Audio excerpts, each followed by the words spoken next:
कहानी की शुरुआत में हम लेक बोर्डम नाम की एक झील को देखते हैं जिसमें दो लड़कियां नहा रही थी और काफी मस्ती कर रही थी। झील किनारे ही हम एक अनजान लड़के को देखते हैं जो अपनी चाकू की धार को तेज कर रहा था। वो दोनों लड़कियों को बड़ी बेरहमी से ही मार देता है। इसके बाद कहानी कुछ सालों आगे जाती है। हम दो दोस्तों को देखते हैं जिनमें एक का नाम इलियस था। इलियस का दोस्त बताता है कि मुझे क्राइम सीन यानी जहाँ पर हादसे वगैरह हुए होते हैं ऐसी जगहों पर जाने का बहुत शौक है। साथ ही मुझे ड्राउनी और इस तरह की चीजों के बारे में जानने का भी बहुत शौक है। शुरुआत वाली लड़कियों की तस्वीर दिखाते हुए बताता है कि कुछ सालों पहले लेक बोर्डम नामी झील के पास इन दोनों लड़कियों का कत्ल हुआ है। तो चलो हम वहाँ चलते हैं इस बारे में तहकीक करने के लिए, छानबीन करने के लिए, क्योंकि मेरा मानना है कि वो कातिल अभी भी वही झील के पास ही रहता होगा और हम पता लगवाएंगे कि उसने लड़कियों को क्यों मारा। अब क्योंकि इलियस उसका दोस्त है और उसकी बात का इनकार नहीं कर सकता था तो चलने के लिए मान जाता है। इसके बाद हमें कुछ वक्त पहले की कहानी दिखाई जाती है जहाँ आइडा नाम की एक लड़की अपनी फैमिली के साथ बैठकर खाना खा रही होती है। सारे ही लोग दुखी नजर आ रहे थे। फिर तभी अचानक आइडा के डैड उस पर गुस्सा करने लगती है क्योंकि कुछ टाइम पहले किसी ने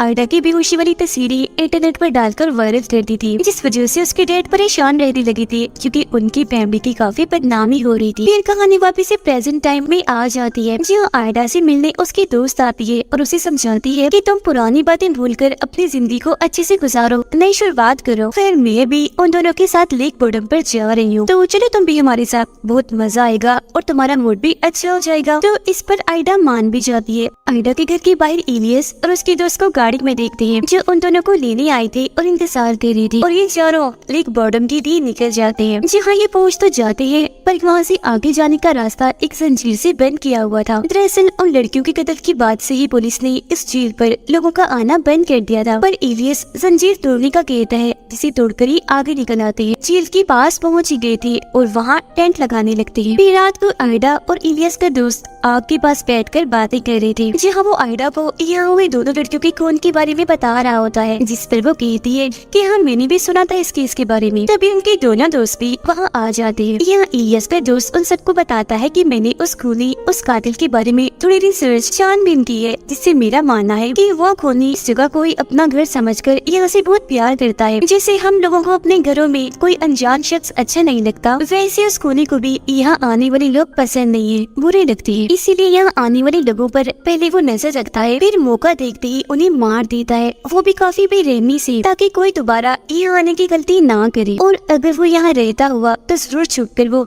हम पर भी नजर रख रहा होगा।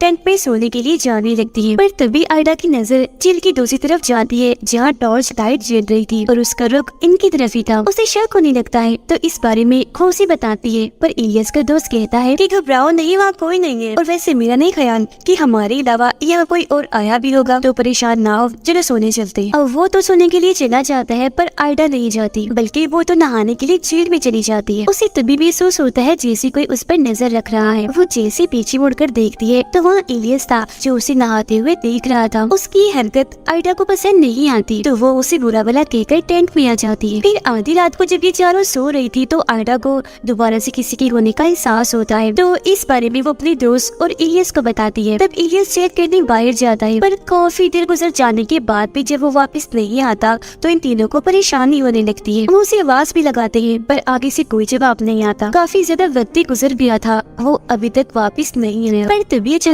एकदम से इलियस आकर इन्हें डरा देता है। कहना वॉशरूम के लिए आइडा की दोस्त को जाना था तो वो अकेली ही वहाँ से चली जाती है। उसके पीछे पीछे इलियस भी चला जाता है ताकि उसकी हिफाजत कर सके। उनके जाने के बाद जब आइडा और इलियस का दोस्त बातें कर रही थी तो तभी अचानक एक बड़ी सी लकड़ी उनके टेंट पर आकर गिरती है, जिससे वो बहुत डर जाती है। तो वो आइडा को समझाता है कि घबराओ नहीं, ये जरूर इलियस की शरारत है, वो लकड़ी गिराकर हमें डराने की कोशिश कर रहा है। इतना कहकर वो बाहर चेक करने भी जाता है पर वहाँ कोई भी नहीं होता। इसीलिए वो दोबारा टेंट के अंदर आकर आइडा को कहता है कि पक्का ये हरकत इलियस नहीं की है और जब वो वापस टेंट में आएगा तो मैं उसे सबक सिखा कर ही रहूंगा। तभी हम किसी अनजान आदमी को टेंट के बाहर देखते हैं जो चाकू से उस पर वार करके वहाँ से भाग जाता है।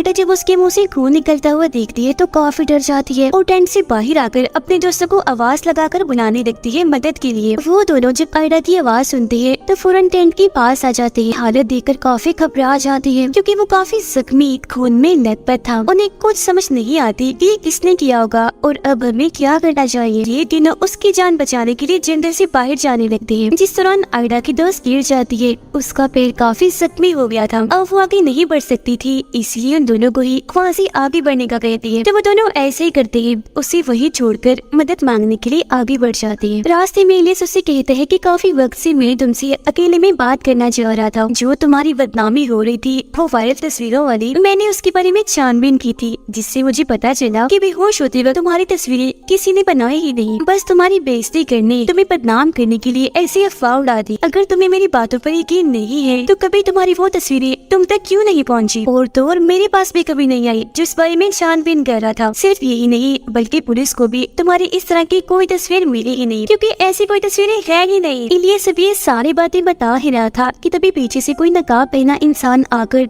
चाकू से उस पर वार कर देता है, जिससे उसकी भी वही मौत हो जाती है। फिर जैसे वो इंसान नकाब हटाता है तो हम देखते हैं कि इलियस को मारने वाला और कोई नहीं बल्कि आयडा की दोस्त थी। अब यहाँ हमें पता चलता है कि आयडा को लगता था कि उसकी जो तस्वीरें वायरल हुई थी वो इलियस ने ही की थी, जिससे बाद में बदनामी की वजह से उसे बहुत सारी मुश्किलात का सामना करना पड़ा। साथ ही उसके डैड ने भी अपनी जान ले ली। इसलिए आयडा ने फैसला किया कि वो अपना बदला इलियस से जरूर लेगी। इसलिए जब उसकी दोस्त ने उसे आकर बताया कि मैं और इलियस उसके दोस्त के साथ लेक बॉटम जा रही है छुट्टियां मनाने, तब आयडा ने अपने दोस्त के साथ मिलकर इलियस को मारने का प्लान बनाया, जिसका मतलब था कि वो दोनों इस मकसद के लिए ही यहाँ आई थी ताकि इलियस से बदला लेकर उसे खत्म कर दे। पर वो इस सोच में थी कि इलियस को तो हमने मारा मगर उसके दोस्त को किसने मारा था। पर यहाँ आयडा की दोस्त उससे कहती है कि अब हमें इन दोनों की लाशों को ठिकाने लगाना होगा और सुबह होने से पहले ही यहाँ से निकलकर घर पहुँचना होगा ताकि इनकी कत्ल का इल्जाम हम दोनों पर ना आए। तो इसलिए ये अपने बैग से सूट निकाल कर पहन लेती है ताकि जब ये लाशों को ठिकाने लगाए तो इनकी उंगलियों के निशान उनकी लाशों पर ना रह जाएं। फिर ये दोनों लाशों को बैग में डालकर जेल में फेंककर अपनी गाड़ी में आ जाती है। आयडा की दोस्त बताती है कि गाड़ी की चाबी तो इलियस के पास थी जब उसकी लाश के साथ जेल में चली गई है और अब क्योंकि यहाँ से निकलने का इनके पास और कोई रास्ता नहीं था तो वो जेल में जाकर चाबी लाने का फैसला करती है। फिर आयडा की दोस्त अपना वो सूट उतार कर पानी में जाती है, आखिरकार चाबी हासिल कर ही लेती है और अब ये दोनों गाड़ी में बैठकर यहाँ से निकल जाती है। जहाँ रास्ते में आयडा इलियस की बताई बातों के बारे में सोचने लगती है और इस बारे में अपनी दोस्त को भी बताती है, जिस पर उसकी दोस्त कहती है कि नहीं वो झूठ बोल रहा होगा, मैंने देखी थी तुम्हारी तस्वीरें। जो सुन आयडा को अभी भी शक होने लगता है तो वो कहती है कि अगर तुमने देखी थी तो मुझे इलियस और पुलिस को वो तस्वीरें क्यों नहीं मिली। अब आयडा के इस सवाल पर उसकी दोस्त आखिरकार सच बताने के लिए तैयार हो भी जाती है। कहती है कि हाँ इलियस ने तुम्हें सही बताया, किसी ने भी तुम्हारी तस्वीरें नहीं बनाई थी मगर उस बारे में अफवाह हर जगह मैंने फैलाई थी। ये सुनकर आयडा एकदम हैरान भी रह जाती है,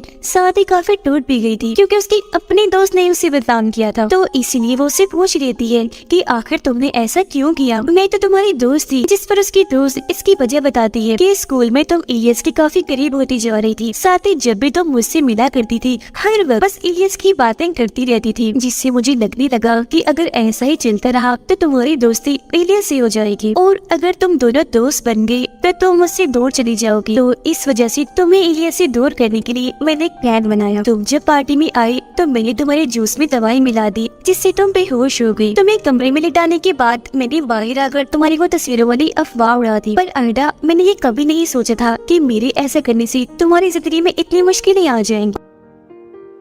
सारी बात जानने के बाद आयडा रोने लगती है और अपने दोस्त को कहती है कि तुम्हारी वजह से 3 बेकसूर लोगों की जान चली गई, यस उसका दोस्त और मेरे डैड की। अब मैं भी चुप बैठने वाली नहीं हूँ, मैं घर पहुँचकर पुलिस को ये सारी बात बता दूंगी, साथ ही इन दोनों के खून के बारे में भी कुछ नहीं छुपाऊंगी, सच बता दूंगी। ये सुनकर उसकी दोस्त ऐसा करने से मना करती है पर आयडा उसकी एक नहीं सुनती, इसलिए उसकी दोस्त गुस्से में गाड़ी में रखा हुआ रेंच उठाकर आयडा के मुँह पर मार देती है, जिससे उसका खून निकलने लगता है। पलटकर आयडा भी उस पर वार करती है और चलती हुई गाड़ी में ही दोनों की हाथापाई होने लगती है। इसी बीच आयडा की दोस्त सड़क के बीचों बीच एक गाड़ी को खड़ा हुआ देखती है। अब एक्सीडेंट ना हो इसीलिए वो गाड़ी साइड में रोक लेती है, पर गाड़ी इतनी जोर से आगे रुकती है कि छोटा सा एक्सीडेंट हो ही जाता है, जिससे आयडा बेहोश हो गई थी। गाड़ी के साथ साथ सड़क पर एक आदमी भी खड़ा हुआ है जो अब धीरे धीरे इनकी गाड़ी की तरफ बढ़ने लगता है। ये आदमी और कोई नहीं बल्कि वही है जिसने इलियस के दोस्त को मारा था और अब उसे अपनी तरफ आता हुआ देखकर उसकी दोस्त काफी घबरा जाती है और आयडा को होश में लाने की कोशिश करती है। इसी दौरान वो खूनी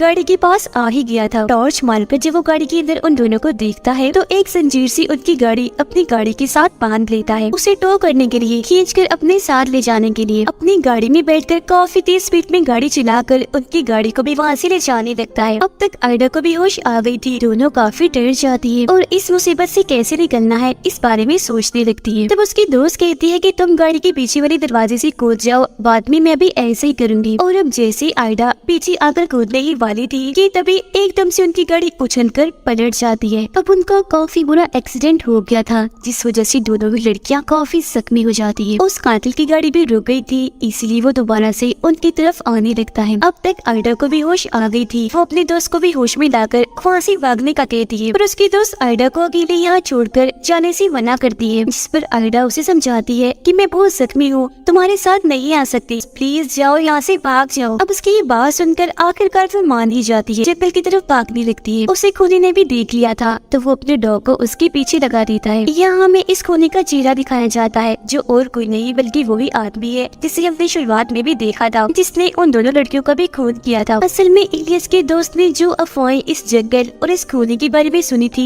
वो सब सच थी। ये कातिल कब से चारों पर नजर रख रहा था इन्हें भी अपना शिकार बनाने के लिए। अगले सीन में हम कातिल को देखते हैं जो झील किनारे बैठा हुआ था। उसने अपने पास में आयडा और उसके दोस्त को भी पकड़ के बांधा हुआ था। उसने इनकी गाड़ी को झील में फेंक कर इन्हें यहाँ बंदी बना के रखा हुआ था। इनके हाथ पाँव बांध कर चेहरे को कपड़े से ढका हुआ था और अब वो अपने चाकू की धार को तेज कर रहा था। वो फिर उनकी तरफ बढ़ने लगता है। सबसे पहले वो आयडा को पकड़कर उसे अंडरग्राउंड जगह में फेंक देता है जहाँ बहुत सारी लाशें पड़ी हुई थी। इसके बाद वो उसकी दोस्त को पूरी तरह तड़पा कर मार डालता है और आयडा के पास आकर उसके चेहरे पर हाथ फेरने लगता है। अगली सुबह हमें दिखाया जाता है कि खूनी ने आयडा को नहीं मारा था बल्कि उसे उसके घर के बाहर छोड़ दिया था। असल में कातिल ने ऐसा इसलिए किया था ताकि सारे कत्लों का इल्जाम आयडा के ऊपर आ जाए, क्योंकि उसकी तस्वीरों वाली बात को लेकर उसके पास वजह बन गई थी अपने दोस्तों को मारने की। उसके तीनों दोस्तों की लाशों को बरामद कर लिया जाता है और उनके कत्ल के इल्जाम में आयडा को गिरफ्तार। हालांकि वो सबको समझाने की कोशिश करती है